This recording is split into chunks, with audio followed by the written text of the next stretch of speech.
नमस्कार, मैं हूं रुपेश श्रीवास्तव। आप देख रहे हैं भारत समाचार। इस समय अगर बात की जाए तो मिल्कीपुर सीट पे जिस तरह से अवधेश प्रसाद जी के पुत्र को समाजवादी पार्टी ने उतारा है और जिस तरह से हम बात कर रहे हैं तो अवधेश प्रसाद जी के साथ मैं मौजूद हूं। आज इनका अजीत प्रसाद का नामांकन भी है, हम बात करेंगे। क्या तैयारी चल रही है इस समय अगर बात की जाए तो? ऐसा है,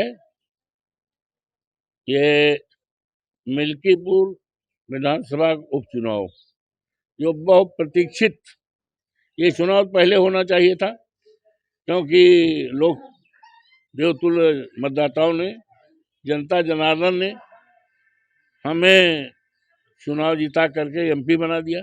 हमारी सीट मिल्कीपुर की खाली हो गई तो हमने इस्तीफा दे दिया। इस्तीफा तो यूँ ही हो गया, जब हम एमपी हो गए तो मामला तो होना चाहिए था, लेकिन इन्होंने चुनाव कराया नहीं। लोगों में चर्चा बनी कि ये डर गए हैं क्योंकि 10 उपचुनाव होने थे, लेकिन एक चुनाव मिल्कीपुर का टाल दिया गया, नहीं लिया।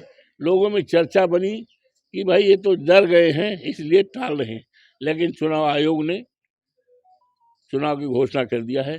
घोषणा का हम और हमारे लोग देवतुल्य जनता ने स्वागत किया क्योंकि बहुत प्रतीक्षित थी। तो पूरी तरह से तैयारी है।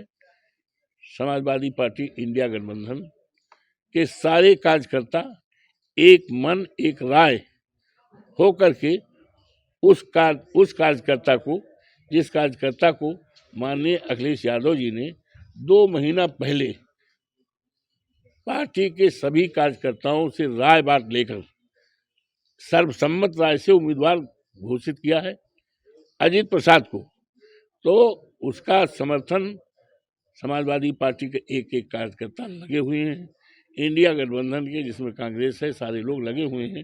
तो पूरी तैयारी और जनता के मन की टिकट है। समाजवादी पार्टी जीतेगी, ईडीए का उम्मीदवार जीतेगा, इंडिया गठबंधन जीतेगा और जीत करके जनता की सेवा करेगा, विकास करेगा, सम्मान करेगा और बाबा साहब भीमराव अंबेडकर के संविधान को बचाने के लिए संघर्ष करेगा। जिस तरह बात किया जाए तो पासवान को उतारा है चुनाव मैदान में, वो भी पास ही है, तो क्या लगता नहीं कि लड़ाई? नो, अगर आपको जानकारी करना है, 7 बार सोहवल से हम चुनाव जीते हैं और वो चुनाव 7 बार सोहवल का नाम बीकापुर हो गया है। बीकापुर तो 7 बार जो चुनाव हम जीते हैं, तो हमारे मुकाबले चूंकि रिजर्व सीट है तो रिजर्व सीट में तो शेड्यूल कास्ट लड़ेगा। तो शेड्यूल कास्ट में पासी, माधव प्रसाद पासी, रामू प्रियदर्शी जो उम्मीदवारी थी उनकी, 3 बार हमसे लड़े हैं, 3 बार हारे हैं। 2 बार हिया सोहल में हारे हैं, पासी हैं। 1 बार मिल्कीपुर हारे, पासी हैं। और बीजेपी के उम्मीदवार थे, पूरा लोगों में चर्चा भी थी। गोरख पासी हैं, उषा रावत पासी हैं, हरिराम पासी हैं। तो पासी होने का कोई मतलब नहीं है। ये मतलब कोई पासी वासी के बीच लड़ाई नहीं है। ये लड़ाई है संविधान बचाने के, ये लड़ाई है बाबा साहब भीमराव अंबेडकर के, ये लड़ाई है पीडीए की।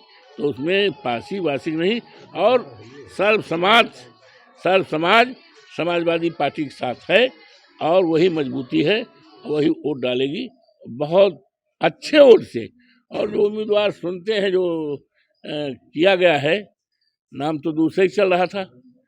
हमारे योगी बाबा भी चाहते थे, योगी बाबा भी कई बार 6 बार करे, मीटिंग भी कर गए, उसके लिए क्या क्या कहे। तो योगी बाबा की ही चर्चा थी, भाई योगी बाबा चाह रहे। लेकिन लगता है कि दिल्ली वालों ने योगी बाबा की बात नहीं सुना, हमारे जो मुख्यमंत्री हैं, और दे दिया ऐसा, और ऐसा दे जो बाहरी का है शायद।